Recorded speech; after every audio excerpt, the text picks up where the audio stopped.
बारे में पूरा एकदम जीरो लेवल से लेके हाईएस्ट लेवल तक मैं आपको पढ़ाऊँगा। लेकिन मैं चाहूँगा कि सब लोग मेरे चैनल को लाइक और सब्सक्राइब जरूर कर देंगे और पूरा वीडियो देखने के बाद ही आप लाइक और सब्सक्राइब करना। एक चीज़ और कहना है, कोई भी टॉपिक जब आप देखते हैं तो पूरे टॉपिक को देखिए, क्योंकि हो सकता है कि आप आधा टॉपिक देखें आधा नहीं देखें तो आपको प्रॉब्लम होगी। अगर आप चाहते हैं कि पूरा टॉपिक आपका क्लियर हो जाए तो पूरा वीडियो आप जरूर देखिएगा, ठीक है। चलिए आप स्टार्ट करते हैं। आज हमारा टॉपिक है जो उसका नाम है कैलेंडर आपका। सबसे पहले मैं आपको बता दूं कैलेंडर होता क्या है। बेसिकली अगर देखा जाए तो कैलेंडर क्या है, कैलेंडर एक लिस्ट है, पूरे साल के जितने महीने और जितने दिन होते हैं उनका एक लिस्ट प्रिपेयर करा जाता है, जिसे कैलेंडर कहते हैं जनरली आम बोलचाल की भाषा में। ऐसे अगर कैलेंडर का एग्जैक्ट डिफिनीशन कहें तो एक तरह से समझ लीजिए कि एक सिस्टमैटिक अरेंजमेंट हो पूरे 12 महीनों का। तो पूरे 12 महीनों का जो सिस्टमैटिक अरेंजमेंट है उन्हीं को बोला जाता है क्या, कैलेंडर। अगर हम बात करें कैलेंडर का तो कैलेंडर का शुरुआत बहुत ही पहले से हो चुका है, लेकिन अगर देखा जाए तो एक सिस्टमैटिक रूप में कैलेंडर अगर जो वर्ल्ड पूरा यूज़ करना शुरू किया था, तो वर्ल्ड का अगर आपसे क्वेश्चन कभी कभी आता भी एग्जाम में कि वर्ल्ड का सबसे पहला कैलेंडर कौन सा है, अगर आपसे पूछा जाएगा वर्ल्ड का सबसे पहला कैलेंडर कौन सा है, first calendar of the world, first calendar of the world, world का सबसे पहला कैलेंडर यदि आपसे पूछा जाए कि वर्ल्ड का सबसे पहला कैलेंडर कौन सा है, तो वर्ल्ड का सबसे पहला कैलेंडर है आपका जूलियन कैलेंडर। थोड़ा सा मैं इसके इंट्रोडक्शन पूरा दे देता हूँ, फिर हम टॉपिक्स वाइज इसको पढ़ेंगे जो जो इसमें पढ़ना चीज़ें हैं, लेकिन पहले थोड़ा इसका इतिहास आप जान लीजिए।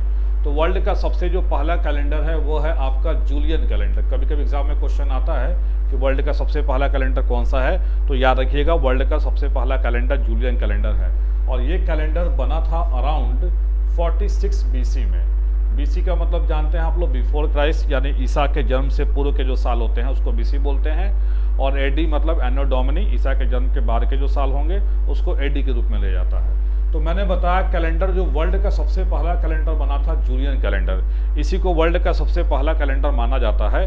और इसके बाद क्या हुआ कि इस कैलेंडर में थोड़ा सा कुछ एरर होने लगा, यानी कुछ खराबी होने लगी, और आगे चल के इसी कैलेंडर को और डेवलप करा गया। और इस डेवलप करने के बाद एक नया कैलेंडर बन के आया जिसका नाम था ग्रिगोरियन कैलेंडर, ग्रिगोरियन कैलेंडर। ये जो जूलियन कैलेंडर है इसको बनाने वाले थे जूलियस सीजर, उन्हीं के नाम पे इसका नाम पड़ा था। जूलियस सीजर का नाम आप इतिहास में सुने होंगे, उसी जूलियस सीजर के नाम पे इसका नाम पड़ा था जूलियन कैलेंडर, ठीक है। और ये ग्रिगोरियन कैलेंडर तो जो था ये भी उसके बनाने वाले के नाम पे ही पड़ा था, और इसको बनाने वाले थे पोप जॉन ग्रिगोरी 13। इन्होंने बनाया था ग्रिगोरियन कैलेंडर। और यही जो ग्रिगोरियन कैलेंडर है जो अभी आप यूज़ करते हैं, जो अभी कैलेंडर आप यूज़ करते हैं अपने घर में, जनवरी फरवरी से लेकर दिसंबर तक जो महीना आप यूज़ करते हैं, जो कैलेंडर है वही आपका ग्रिगोरियन कैलेंडर है। बनाने वाले थे पोप जॉन ग्रिगोरी 13, और ये बना था अराउंड 1582 AD में। आज पूरे देश में जितने भी हमारे इंडिया में तो हैं ही, इंडिया के अलावा भी अन्य कंट्री जो हैं, सारे कंट्री में इसी कैलेंडर को फॉलो किया जाता है, ग्रिगोरियन कैलेंडर। और इसी को आम बोलचाल की भाषा में हम लोग बोलते हैं इंग्लिश कैलेंडर, आम बोलचाल की भाषा में इंग्लिश कैलेंडर बोला जाता है। तो जो आप घर में कैलेंडर रखे हुए हैं, जनवरी फरवरी मार्च अप्रैल मई जून जुलाई जो आप देखते हैं दिसंबर तक, ये आपका इंग्लिश कैलेंडर है जिसे ग्रिगोरियन कैलेंडर भी बोला जाता है। और इसे बनाया था पोप जॉन ग्रिगोरी, पोप ईसाइयों के धर्मगुरु को पोप बोला जाता है, जॉन ग्रिगोरी 13 ने। और इन्हीं के नाम पे इसका नाम भी पड़ गया था ग्रिगोरियन कैलेंडर, ठीक है। चलिए अब आगे आते। ये तो हमने बात किया इंग्लिश कैलेंडर के बारे में, आपको मैंने बताया। लेकिन अगर हम बात करें इंडिया के कॉन्टेक्स्ट में, भारत की अगर हम बात करें, तो भारत में इंडिया की अगर हम बात करें स्पेशली, तो इंडिया में जो कैलेंडर यूज़ किया जाता है, ऐसे ये कैलेंडर आपका इंडिया में यूज होता है, लेकिन एक पैरेलल कैलेंडर भी यूज़ किया जाता है, और जिसको हम लोग हिंदी कैलेंडर भी कह सकते हैं। जैसे आप लोग देखते होंगे पंचांग वगैरह लोग देखते हैं, ब्राह्मण लोग जो पत्रा वगैरह देखते हैं उसमें यूज़ करते हैं इस कैलेंडर को, जिसमें आपने नाम सुना होगा चैत बैसाख ज्येष्ठ आषाढ़ श्रावण भादो आश्विन कार्तिक, वो वाली कैलेंडर है आपका, जिसको हिंदी कैलेंडर बोलते हैं। और हिंदी कैलेंडर में दो वेराइटी है। हिंदी कैलेंडर में आपका दो वेराइटी है। पहला जो वेराइटी है वो है शक संवत, शक संवत, और दूसरा जो वेराइटी है वो है विक्रम संवत, विक्रम संवत। शक संवत जो बना था, शक संवत बना था आपको 5078 AD में, और ये जो विक्रम संवत बना था ये बना था 58 BC में। AD मतलब समझ रहे हो ना, ईस्वी बोलते हैं, और BC मतलब बिफोर क्राइस्ट, यानी ईसा पूर्व इसको बोला जाता है। ठीक है, अगर हिंदी में कहें तो 78 ईस्वी इसको बोलेंगे, और इसको BC मतलब बोलेंगे ईसा पूर्व, ईसा पूर्व। ठीक है, शक संवत जो कैलेंडर है ये आपको, आपने पढ़ा होगा इतिहास में, कनिष्क का नाम सुना होगा आप लोगों ने। कनिष्क एक राजा था, कनिष्क के ही नाम पे, कनिष्क ने ही ये कैलेंडर चलाया था, शक संवत कैलेंडर। और ये जो विक्रम संवत है, ये विक्रम संवत कैलेंडर चलाने वाले थे राजा विक्रमादित्य, आप नाम सुने होंगे। ऐसे विक्रमादित्य एक टाइटल है, लेकिन विक्रमादित्य ही राजा थे जिन्होंने चलाया था विक्रम संवत, और ये चलाया था 58 BC ईसा पूर्व में। तो ये हमारे दो कैलेंडर इंडिया में यूज किए जाते हैं, पैरेलल टू ग्रिगोरियन कैलेंडर। यानी हमारे इंडिया में ग्रिगोरियन कैलेंडर तो यूज होता ही होता है, उसके साथ साथ पैरेलल में हम लोग ये दो कैलेंडर भी यूज करते हैं। लेकिन जहां तक बात इंडिया के ऑफिशियल कैलेंडर की बात आएगी तो ध्यान रखिएगा, इंडिया का ऑफिशियल कैलेंडर है Shaka Samvat. Shaka Samvat is the India's official calendar. याद रखिएगा, भारत का इंडियाज ऑफिशियल कैलेंडर, भारत का ऑफिशियल जो कैलेंडर है वो हमारा शक संवत है। हमारे भारत में शक संवत ऑफिशियल कैलेंडर है, और इसी शक संवत को पैरेलली यूज किया जाता है ग्रिगोरियन कैलेंडर के साथ साथ, यानी दोनों कैलेंडर एक साथ पैरेलल यूज किया जाता है। लेकिन अगर हम बात करें विक्रम संवत का, तो विक्रम संवत भी यूज होता है, लेकिन भारत में ये ऑफिशियल कैलेंडर के रूप में यूज नहीं किया जाता है। अगर बात करें ऑफिशियल कैलेंडर की, तो विक्रम संवत आपका नेपाल, हमारा जो एक पड़ोसी देश है नेपाल, हमारे पड़ोसी देश नेपाल का ये ऑफिशियल कैलेंडर है, जिसको हम लोग विक्रम संवत बोलते हैं। ठीक है, चलिए ये तो हमने बता दिया कैलेंडर के बारे में कि आपका कैलेंडर का इतिहास क्या है, भारत में कौन कौन से कैलेंडर यूज किए जाते हैं। कुछ और भी कैलेंडर से रिलेटेड टर्म हैं जो आप देख लीजिए, जैसे आप कभी कभी सुनते होंगे financial year calendar, financial year calendar. देखिए फाइनेंशियल ईयर कैलेंडर क्या होता है। फाइनेंशियल ईयर कैलेंडर का मतलब हो गया कि आप जैसे इनकम टैक्स अपना पे करते हैं, तो आप एक साल का पूरा इनकम टैक्स पे करते हैं, और आप जानते हैं कोई भी वित्तीय वर्ष जो फाइनेंशियल ईयर कैलेंडर होता है उसकी स्टार्टिंग जो होती है वो आपका 1 अप्रैल से स्टार्ट होता है, और ये 31 मार्च पे खत्म हो जाता है। तो ये हमारा हो गया आपको फाइनेंशियल ईयर कैलेंडर। तो these are the important things, ये सारे इंपॉर्टेंट चीज़ हैं जो आपको कैलेंडर पढ़ने से पढ़ने, कैलेंडर के इतिहास के बारे में मैंने आपको बताया है। ये सारी जानकारी जब आपको हो जाएगी तो फिर हम अब कैलेंडर से बेसिक से स्टार्ट करेंगे, कैसे कैलेंडर में क्या क्या चीज़ें पढ़ना है आपको। अब देखिए बेसिक के द्वारा अब हम लोग कैलेंडर की बेसिक्स पढ़ेंगे। हो गया ना, ये आपका कैलेंडर का इतिहास मैंने आपको बता दिया। अब देखते हैं कैलेंडर का बेसिक्स।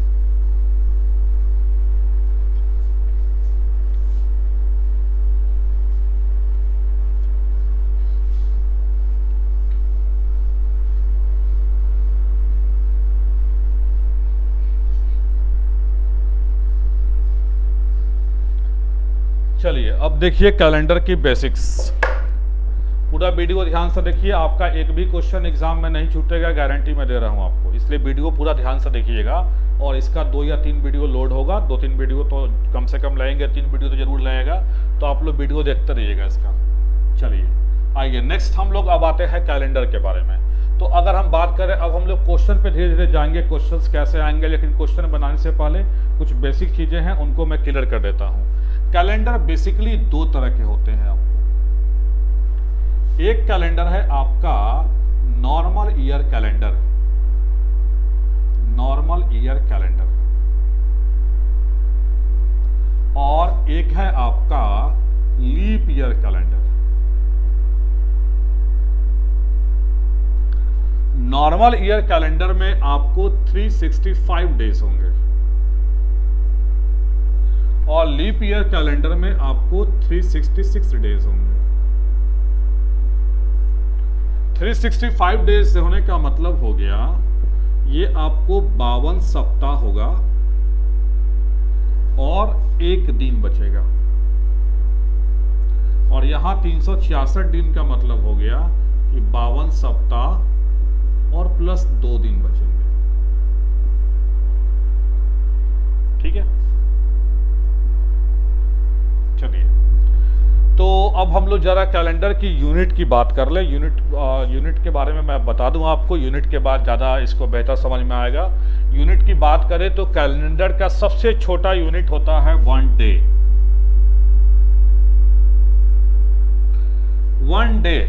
1 डे का ड्यूरेशन अगर पूछा जाए तो आम बोलचाल की भाषा में हम लोग बोल देते हैं कि एक दिन का मतलब 24 घंटा होता है, लेकिन वास्तव में एक दिन का मतलब होता है 23 घंटा 56 मिनट 48 सेकंड। ये एक्चुअल ड्यूरेशन है एक दिन का, लेकिन हम लोग आम बोलचाल की भाषा में बोल देते हैं कि एक दिन का मतलब होता है 24 घंटा, लेकिन वास्तव में एक दिन का मतलब 24 घंटा नहीं होता है। एक दिन का मतलब एक्चुअल ड्यूरेशन है 23 घंटा 56 मिनट 48 सेकंड। ठीक है, ये सबसे छोटा यूनिट है कैलेंडर का। कैलेंडर का सबसे छोटा यूनिट है डे।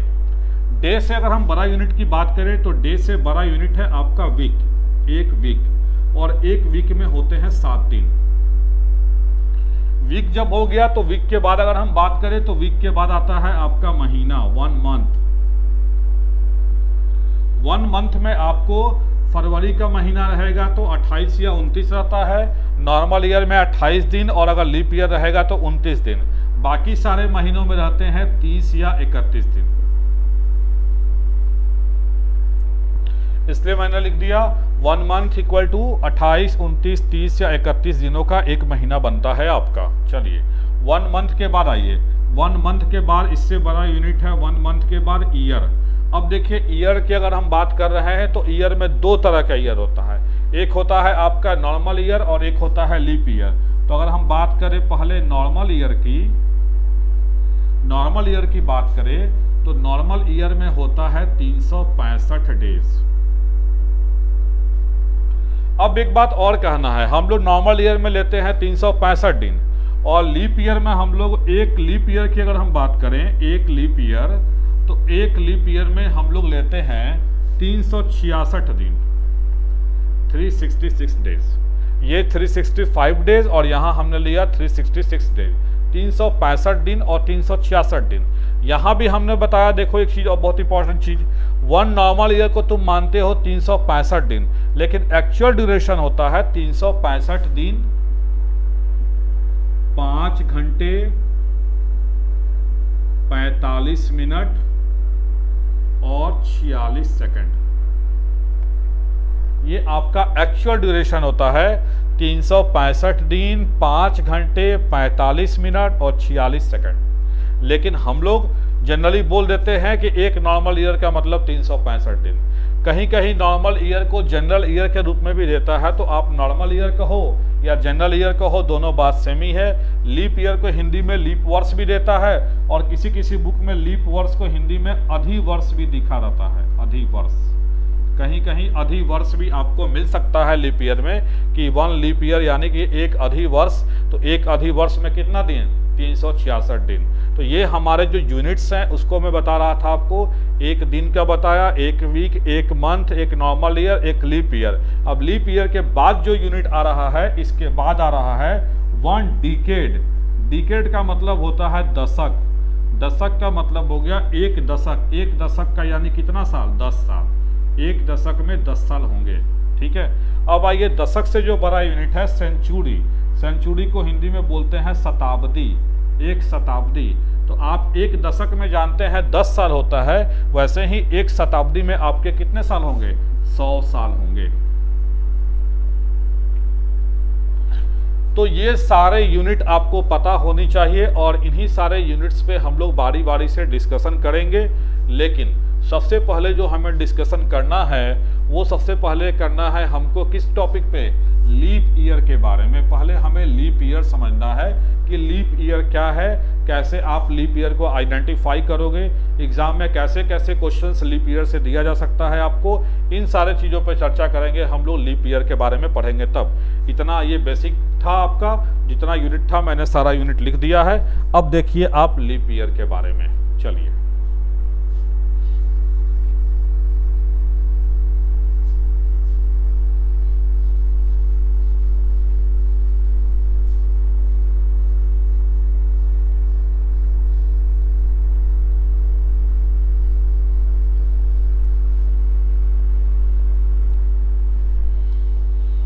चलिए बेसिक चीज़ एकदम बेसिक से पढ़िए। किसी का भी अगर कभी भी नहीं पढ़ा होगा, अगर कोई भी दिक्कत होगी कैलेंडर में, सारी प्रॉब्लम आपको अब दूर हो जाएगी, किसी तरह का कोई दिक्कत नहीं रहेगा। हम डिस्क्रिप्शन में आपके इसके जो वीडियो देखिएगा, वीडियो के डिस्क्रिप्शन में एक पीडीएफ भी डालेंगे, वहाँ से आप पीडीएफ डाउनलोड करके क्वेश्चन भी लगाइएगा। लेकिन अभी नहीं, अभी आप 2 वीडियो जब देख लीजिएगा तब आपके क्वेश्चन लगने शुरू होंगे। अभी आपको मैं बेसिक चीज़ें बता रहा हूँ, उसको क्लियरिफाई कर लीजिए पूरा। चलिए तो हम जो आज स्टार्ट कर रहे हैं, सबसे पहले हम चर्चा करने वाले हैं लीप ईयर के बारे में। लीप ईयर, और लीप ईयर को बोला जाता है अधिवर्ष।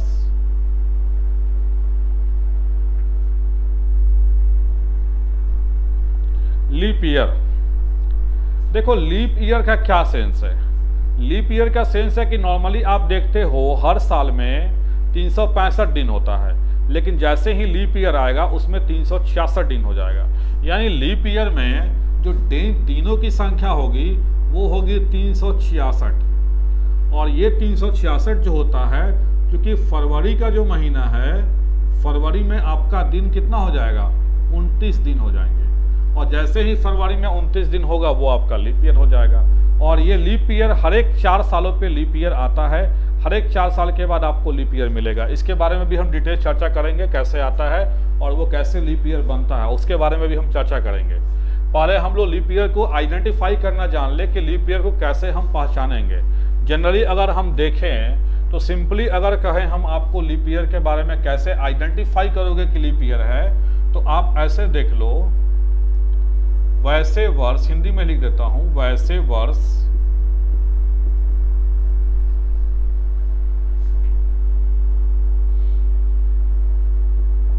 शताब्दी वर्ष को छोड़कर, यहां पे एक एक्सेप्शन लिखा हुआ है, ध्यान रखिएगा।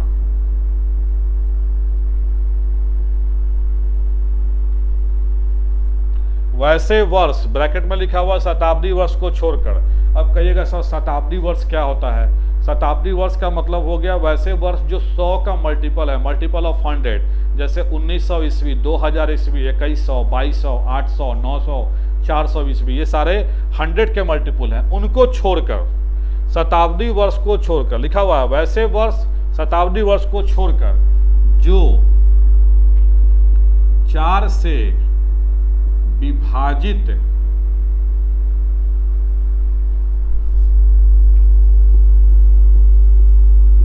हो जाएंगे,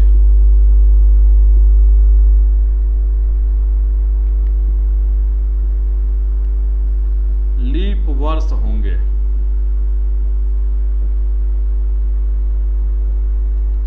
मैंने यूज किया वैसे वर्ष शताब्दी वर्ष को छोड़कर जो 4 से विभाजित हो जाएंगे, लीप वर्ष होंगे। अब मैंने यूज किया 4 से विभाजित।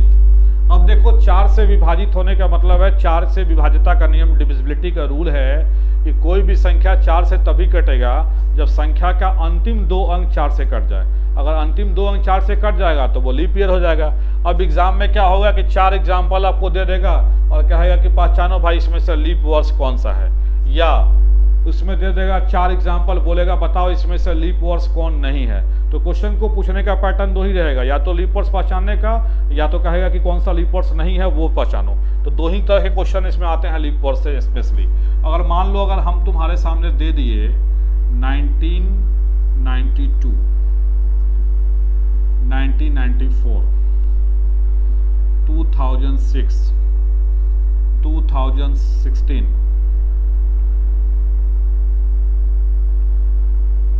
1915। अब मान लो हमने यहाँ पे 5 आपको साल का दिया, ये सारे एडी में है, ध्यान रखना ईस्वी में है सारा। अब ये 5वां साल मैंने दे दिया और मैंने कहा कि आप पहचानो इसमें कौन कौन सा लीप वर्ष है। तो लीप वर्ष पहचानने के लिए आपको बस देखना है कि 4 से विभाजित होना चाहिए, लेकिन किसको? शताब्दी वर्ष को छोड़कर।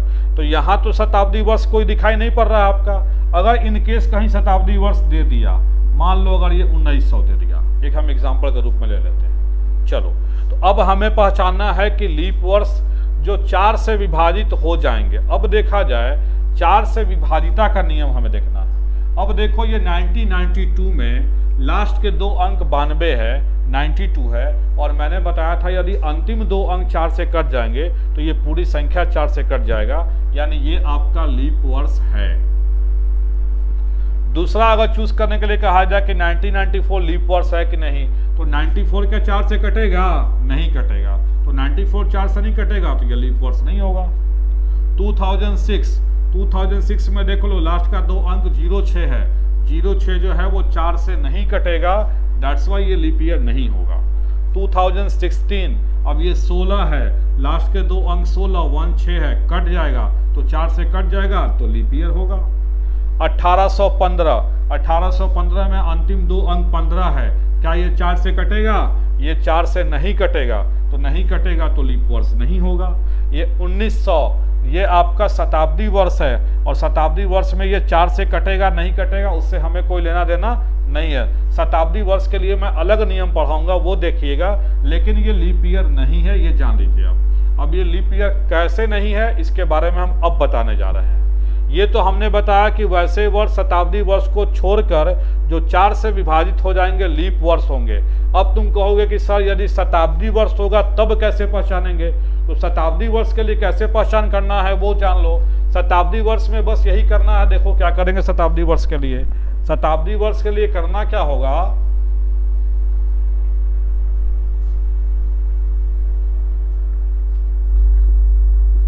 वैसे शताब्दी वर्ष, पैराग्राफ चेंज करके इसको लिख लेना, वैसे शताब्दी वर्ष जो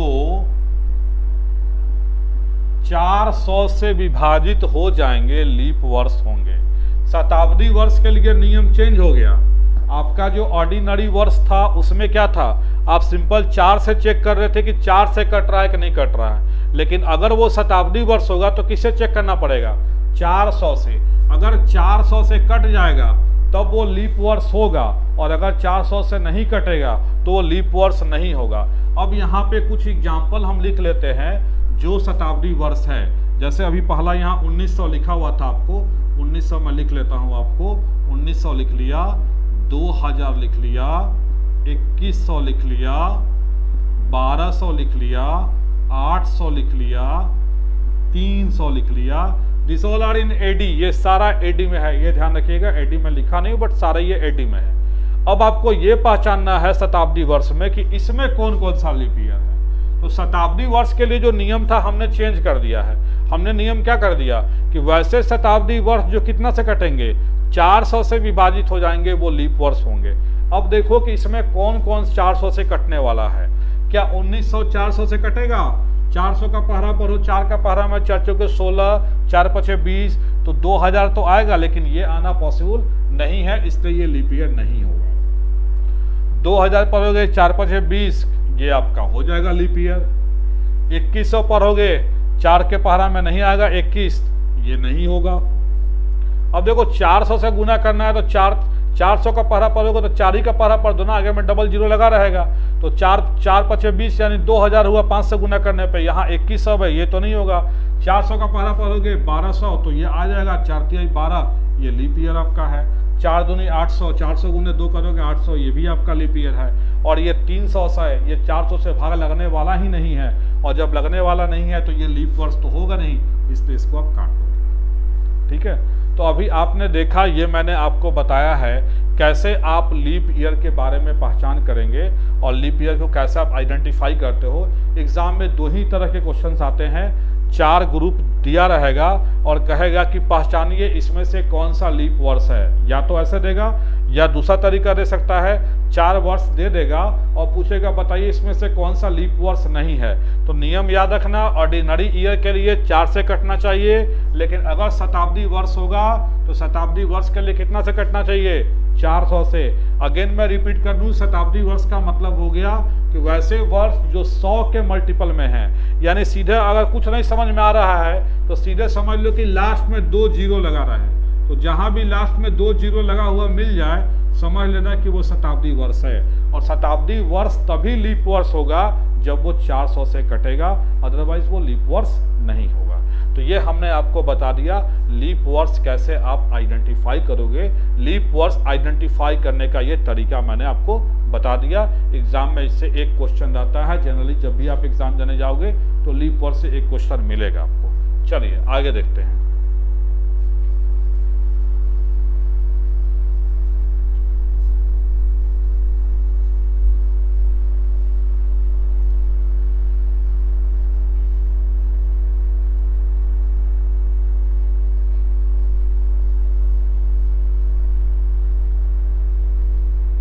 नेक्स्ट देखिए आप लोग। अब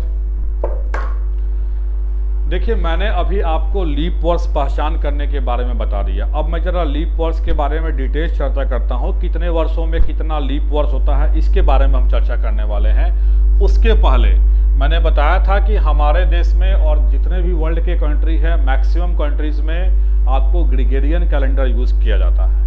तो हम जो कैलेंडर यूज करते हैं वो कैलेंडर है ग्रिगोरियन कैलेंडर, जिसमें आप जनवरी से लेकर दिसंबर तक यूज करते हैं। आप ग्रिगोरियन कैलेंडर जो बना था तो ग्रिगोरियन कैलेंडर का पहला दिन माना गया था first day of calendar. Gregorian calendar का पहला दिन माना गया था, वो पहला दिन था मंडे यानी सोमवार, और ये तारीख थी 1 जनवरी 1। अब देखो ये 1 जनवरी 1 AD है, 1 जनवरी 1 AD ये कैलेंडर की पहली स्टार्टिंग डे है ग्रिगोरियन कैलेंडर की, 1 जनवरी 1। और यही आज बढ़ते बढ़ते आज हम लोग 2020 AD में आ गए हैं। तो यही 1 AD बढ़ते बढ़ते 2020 AD में हम लोग आए हैं। लेकिन हमारा जो पहला साल था वो 1 AD था। 1 AD के बाद 2 AD, 3 AD, 4 AD, 5 AD, ऐसे करते करते आज हम लोग 2020 AD तक आ गए हैं। तो सबसे पहले हम लोग देख लें कि लीप वर्ष कैसे कैसे पड़ता है। मैंने आपको बताया भी था स्टार्टिंग में कि लीप वर्ष हर एक 4 सालों पे पड़ता है, हर एक 4 सालों पे लीप वर्ष पड़ता है। इसका मतलब ये हुआ, देखिए कैलेंडर का स्टार्ट तो हुआ 1 AD से,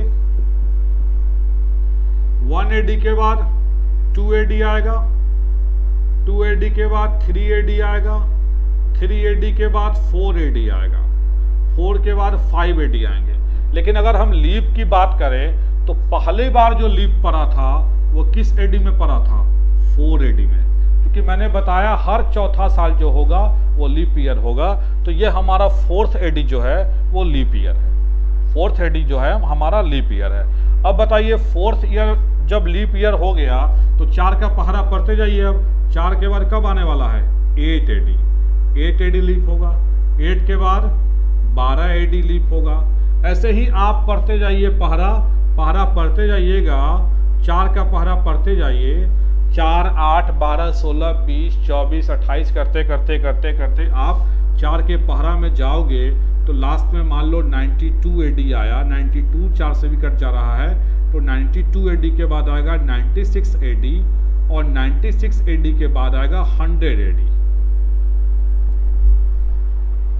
अब देखो 92 AD तो लीप था, 96 AD भी लीप था, लेकिन ये जो 100 AD है ये 100 AD आपका लीप नहीं है, ये 100 AD जो है वो आपका लीप नहीं है।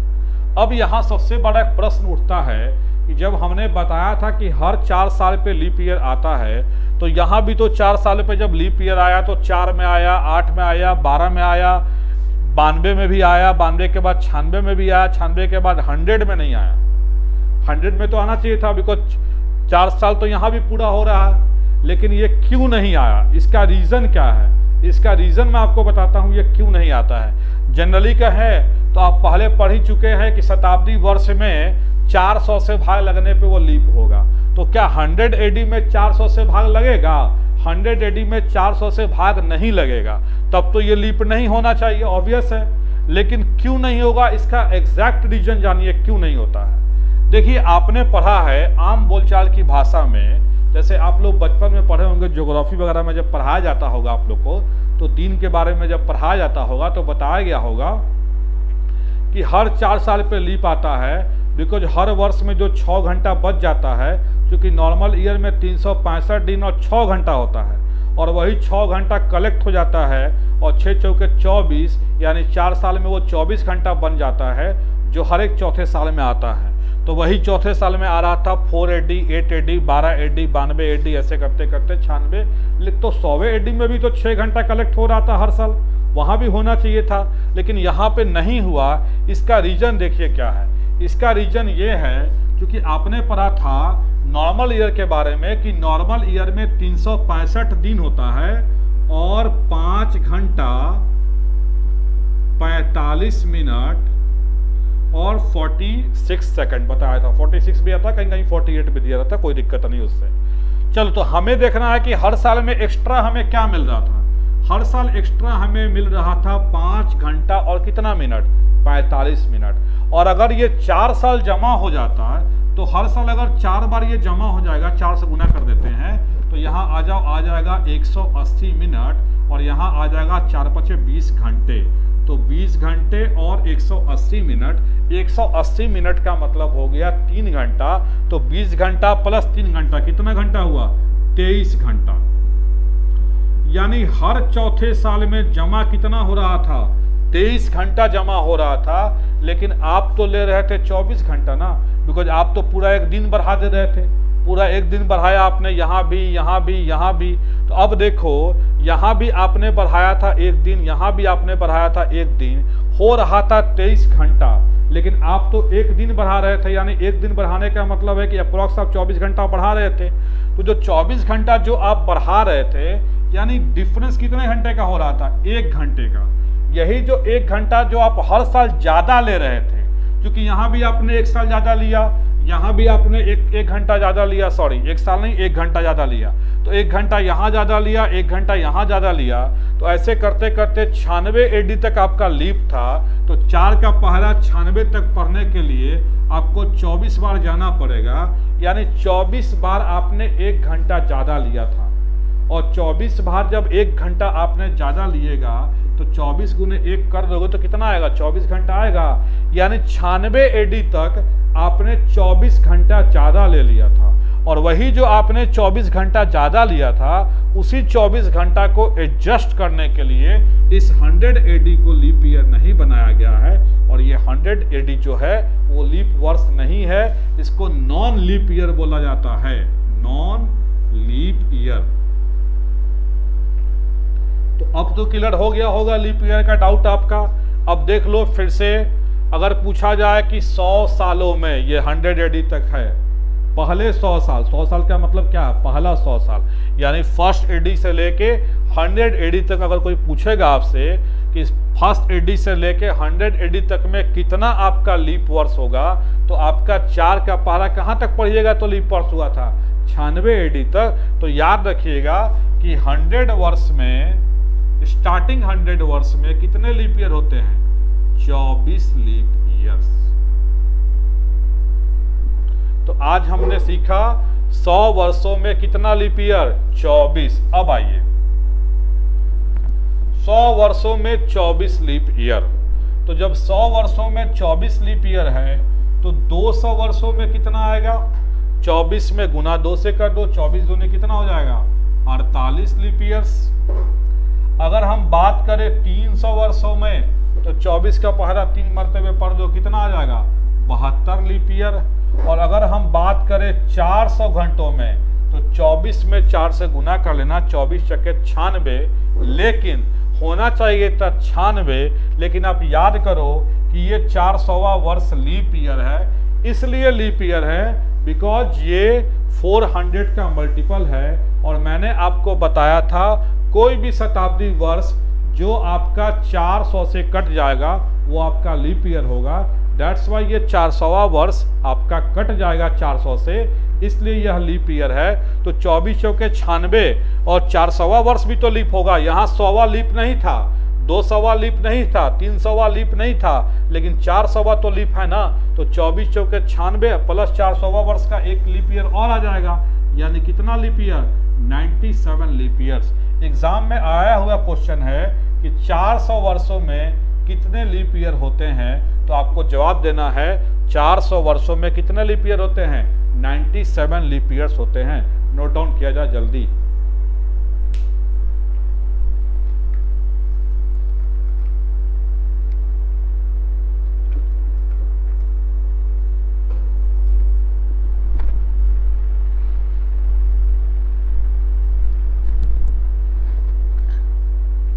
चलिए, कभी कभी एग्जाम में इसी क्वेश्चन को दूसरे तरीके से भी पूछ सकता है, ध्यान से सुनना मेरी बातों को।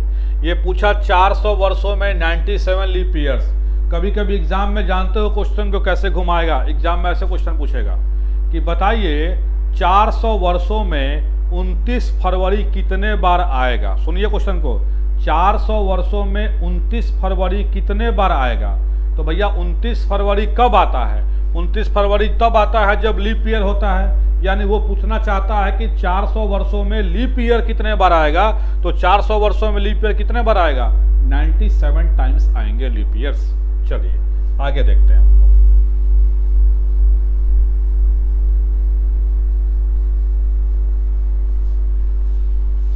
उम्मीद है आपका लीप ईयर का कॉन्सेप्ट दूर हो गया होगा। अगर अभी भी प्रॉब्लम है, इनकेस प्रॉब्लम तो होनी नहीं चाहिए, अगर ऐसा कुछ होगा तो आप कमेंट सेक्शन में कमेंट करिएगा, आपके प्रॉब्लम को सॉल्व जरूर किया जाएगा। चलिए नेक्स्ट हम लोग देखते हैं। क्वेश्चन आते हैं लीप वर्ष फाइंड आउट करने के लिए कि आपको लीप वर्ष निकालना है। कोई भी साल दे देगा और कहेगा कि बताइए इतने सालों में कितना लीप वर्ष होगा। जैसे मान लीजिए आपको दे देगा 1300, पूछेगा कि बताओ भाई 1300 वर्षों में कितना लीप ईयर होगा। अब देखो 1300 वर्षों में पूछ दिया कितना लीप ईयर होगा। आप सिंपल सा फंडा जानते हो, 100 वर्षों में आपका कितना लीप ईयर है? अभी आपने पढ़ा था 100 वर्षों में 24 लीप ईयर है। 100 वर्षों में 24, तो 1300 वर्षों में 100 में गुना करना पड़ेगा 13 से, तब ना आएगा 1300। तो 100 वर्षों में 24 है, तो 1300 वर्षों में 24 गुने क्या हो जाएगा? 13 प्लस जितना लीप ईयर पड़ा आपका सेंचुरी वाला, वो भी काउंट करना पड़ेगा, क्योंकि ये तो आप गिन रहे हो सीधे 100 वर्षों में कितना हुआ 24, इसलिए 1300 वर्षों में 24 गुने 13 कर दिया। लेकिन 400 का मल्टीपल कितने बार आया? क्योंकि हर 400वां साल तो लीप ईयर आएगा ना एक्स्ट्रा वो, तो 400 का पहरा पढ़ो, 400, 800, 1200, 3 बार आया, तो यहाँ पे 3 और ऐड कर देना। अब ये मल्टीप्लाई कर लो, आंसर आपका आ जाएगा 24 तिहाई 72, 24 7 31, 312 प्लस 3 यानी 315। यानी अगर आपसे कोई पूछेगा 1300 वर्षों में कितने लीप ईयर होंगे, तो आपका जवाब होगा 315 लीप ईयर्स। ठीक है, एक क्वेश्चन और देख लो। अगर किसी ने पूछ दिया सपोज तुमसे 1700 वर्षों में, अब किसी ने पूछ दिया आपसे क्वेश्चन क्या कि बताइए 1700 वर्षों में कितने लीप ईयर होंगे। तो भाई 1700 वर्षों में कितने लीप ईयर होंगे, आपको पता है 100 वर्षों में कितना लीप ईयर होता है? 24। 100 वर्षों में कितना? 24, और 24 पे गुना कर लीजिएगा कितना से? 17 से, बिकॉज 100 वर्षों में 24, तो 1700 वर्षों में 24 गुने 17 प्लस 400 का पहरा जितना बार आया होगा। 400 का पहरा जैसे 400, 800, 1200, 1600, क्योंकि 400वां साल ना लीप होता है, तो 400 का मल्टीपल कितने बार आया? 400, 800, 1200, 1600 प्लस 4 इसमें ऐड कर देना। अब इसको गुना कर लो, 17 चौके 68, 17 दूनी 34, 6 कितना हो गया? 40, और प्लस 4, 408 प्लस 4 कितना आ गया? 412 leap years.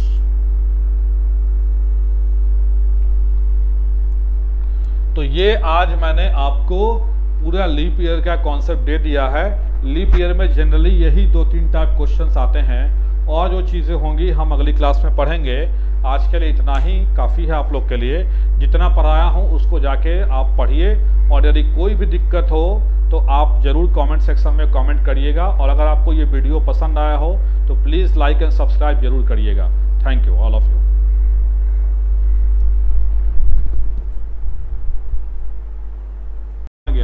412 leap years.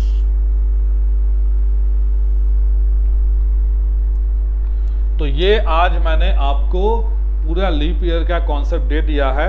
Leap year में जनरली यही 2-3 टाइप क्वेश्चंस आते हैं और जो चीज़ें होंगी हम अगली क्लास में पढ़ेंगे। आज के लिए इतना ही काफ़ी है आप लोग के लिए। जितना पढ़ाया हूँ उसको जाके आप पढ़िए और यदि कोई भी दिक्कत हो तो आप ज़रूर कमेंट सेक्शन में कमेंट करिएगा। और अगर आपको ये वीडियो पसंद आया हो तो प्लीज़ लाइक एंड सब्सक्राइब जरूर करिएगा। Thank you all of you.